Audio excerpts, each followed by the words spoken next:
Hi there, and welcome to today's episode of the Classroom Learning Series with Green and Healthy Schools, Wisconsin. Thanks for joining us, and thank you to our series sponsor, Skyward. Since our humble beginnings as a small family business, Skyward has evolved into a global technology leader serving more than 2,000 school districts. At Skyward, we are proud to support the initiatives of the Green and Healthy Schools Classroom Learning Series. Today's presentation is Extending the Gardening Season, which is brought to us by Sarah Carlson from Rooted, who works with the urban farming and outdoor gardening program at Badger Rock Middle School in Madison. Hey, welcome to Badger Rock. I am Sarah Carlson. I'm the Farm and Education Manager here. Badger Rock is a neighborhood center. It's also the home to Badger Rock Middle School. And one of the focuses of Badger Rock Middle School is urban agriculture or farming in the city, which is what we do for our community. We are on the south side of Madison, and we also provide space for people in our community to grow their own food. We have a community garden here, and we do lots of garden-based education. So what we're going to be talking about today is how to extend your growing season. That means in Wisconsin, in the fall, sometime around October 10th, nighttime temperatures start to dip down below freezing, and a lot of our cold-sensitive plants will die at that time. And then as the nighttime temperatures keep getting lower and the daytime temperatures keep getting lower, we will lose our garden for the winter. But you can build some structures so that you can keep plants alive further into the fall, sometimes even through the whole winter, or get an early start on planting in the spring. So one of the easiest structures to build is called a cold frame. That's what this is right here. This used to be a bunk bed. We just took apart the bunk bed frame and we screwed together these four boards in a rectangle shape, and we found this old siding of a greenhouse, and we screwed it on the top here. And so now we have a little mini greenhouse that we can put over a garden bed and close the top. Just the sun through the plastic makes enough heat that these vegetables can survive longer into the fall, sometimes even through the whole winter. We got cilantro to grow in here through the whole winter last year. So that is called a cold frame. Super simple to build, and you could do it at home with scraps that you have around. If you don't have greenhouse siding, you can just use plastic sheeting too. Alright, let's go check out some other structures that we have that we can grow stuff through the winter. So we have a heated greenhouse right here. This is a greenhouse that's heated. It's actually got a heater in it. And it is a place that we can start our seedlings in the spring to plant out in our garden in the spring when it's time for planting. That's not like our winter classroom in there, that greenhouse. Most people can't swing a heated greenhouse though. Very expensive to build one and very expensive to heat. But another structure that's a lot less expensive and that you don't have to heat, that the sun heats for you, is our hoop house. So if you check it out over here, these hoop houses are hoop-shaped structures that you can pull the plastic on in the fall, and just the sun through the plastic again will keep cold-hardy crops alive through the winter. We had crops surviving here during the polar vortex a couple years back. But you can only grow, right now we have summer crops in here still. Cold-hardy crops are things you eat the leaves of and things you eat the roots of. So we were able to keep spinach, kale, collard greens, carrots, beets, those kind of things we can keep alive in the winter in our hoop houses. We also use something called row cover, which is like a gauzy fabric that lets some light through and lets some moisture through. We put those over the rows in our hoop house too for a second layer to make it a little warmer to help our crops survive through the winter. So what we're going to be learning to build in the bigger garden over here is called a low tunnel. This is a structure sort of like a super mini hoop house that you can build with some really simple things you can find just at a hardware store. So we're going to show you what's up with that over here. The tools that you need for a low tunnel, we got it halfway built already. And what you're going to need is some rebar. You check that out. You want some 18-inch pieces of rebar. You want some half-inch PVC, and you want to get the rebar so that it can see. We're going to use these to make hoops. So we're going to put a piece of rebar in the ground on either side, and we're going to bend this hoop over them. You can check out how we did it with these ones that are already in the garden. And then we also are going to need for this project a mallet or a hammer to pound the rebar into the ground. We're going to need some stakes and some rope, because we are going to secure it with stakes and ropes after we get the low tunnel up and built, so it doesn't blow away on you during winter storms. Come about Christmas or Thanksgiving time, you're going to want to make it even warmer in here than the row cover can make it. Row cover is the stuff. So you can see through it. This is just a ripped up little scrap of it. That is what goes on the low tunnel at this time of year, and we're going to keep this row cover on here until about Thanksgiving, and that is when it gets cold enough that we have to put a second layer on there. We leave the row cover, but then we also add plastic. So if you check it out, you can get greenhouse plastic that's UV resistant and it'll last a lot of years, or you can get just plastic sheeting in a hardware store. You're going to put that on top of the row cover around Thanksgiving, secure the whole thing with your ropes and your stakes, and you'll be good to go, keep some things alive through the winter. So if you check out this bed over here, we have turnip greens and mustard greens growing in here. Both things we eat the leaves of. They're cold hardy, they can survive sometimes through the whole winter in these structures. So Gerard over here is a Badger Rock Middle School alumni. He's a freshman right now, and he has been on our youth employment team this summer and fall. So he's going to show us how to build these. He has built these in the garden class at Badger Rock before. So one of the things we're going to need is a tape measure too, because you want to make these hoops 5 feet apart down the length of your garden bed. So if you have them more than 5 feet apart, it's not super stable. It gets tricky for your low tunnel to stay together if you spread them out too far. So he's just finding 5 feet on his measuring tape there. Yep, and we've already got a rebar pounded into the ground over there. So we're going to do the same thing on this side.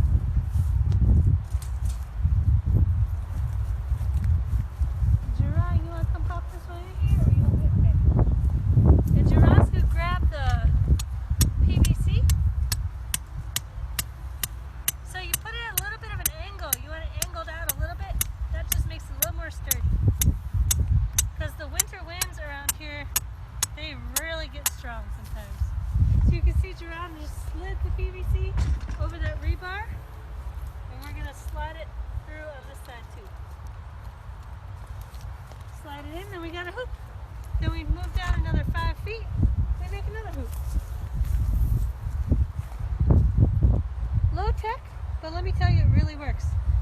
Sometimes we will paint milk jugs black and fill them 3/4 of the way with water, and put black milk jugs filled 3/4 of the way with water all the way down the length of the low tunnel. The black absorbs the heat of the sun, and the water holds the heat. So the water will melt during the day, grab all that heat, and then through the night it'll slowly release it into your low tunnel. So the longer your low tunnel, the better it's going to work, because you have more air trapped in there to stay warm. Jerome, here you go, my friend.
clamp on both sides to hold it on, just like this. Just pops right on there. Okay.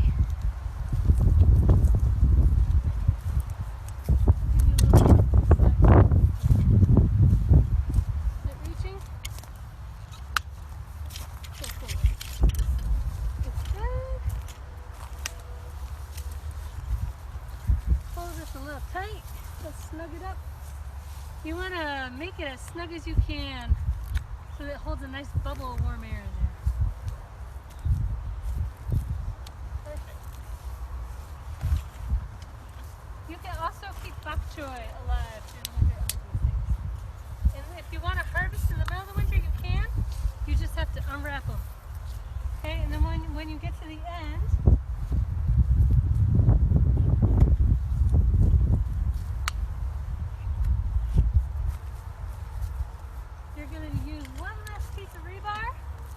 and you're going to make a little spot to tie this row cover together.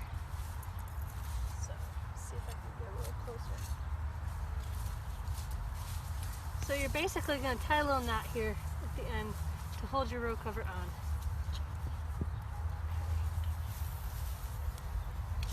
Alright, so now we got a little tunnel for your crops. Okay? The next step is to get some rope and some sticks. Take it out. Okay. So you're going to just kind of go back and forth over the top of this low tunnel with some rope. The first year we made these, we did not do this, and we definitely paid for it. Our low tunnels are blowing across the garden. Remember that, giraffe? You want to grab that?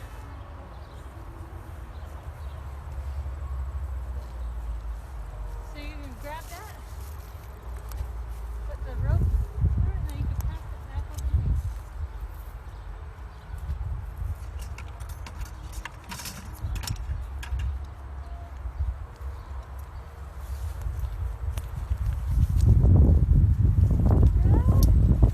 Just back and forth. And then when you get to the end of your low tunnel, you're going to go back and forth the opposite way. So you'll end up with rope crisscrossing across the top of your low tunnel.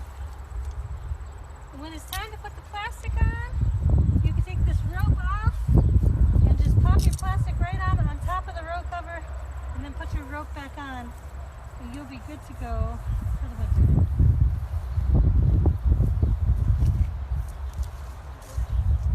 Nope. So we'll just go over one more time just to show you all. We got a little bit of tangled rope going on here. I tangled it. I can tell. So you can see it's really snug with that rope on it. That helps a lot. So don't skip that step if you're making these at home. Yes, So that's the basic idea for a low tunnel.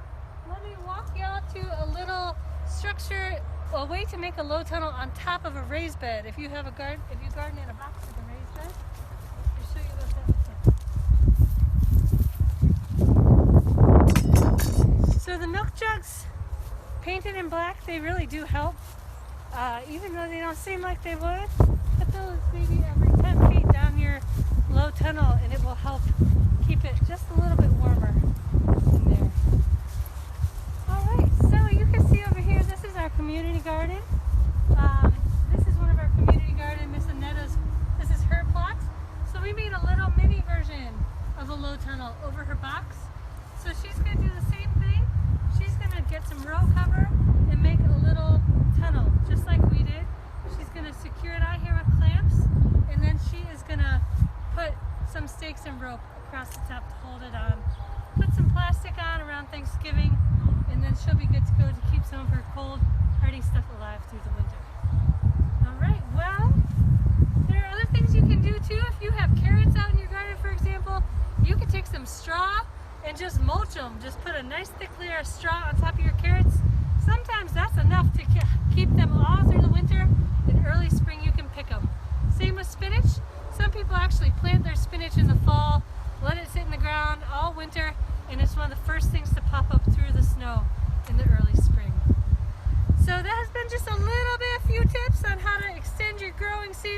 grow a little farther into the fall, sometimes through the whole winter, or to start early crops in the spring. So we showed you a cold frame, a hoop house, a greenhouse, and a low tunnel. 4 structures that y'all can make on your own. So happy gardening. Hope y'all get a chance to try this, and we will see you in the spring. Thanks, Sarah, for sharing those fantastic tips about extending the gardening season. If you're looking for some more resources or some additional help in gardening at school, there are some fantastic resources in our state. One is the Wisconsin School Garden Network, and the other is the Master Gardener Program through UW-Madison Extension.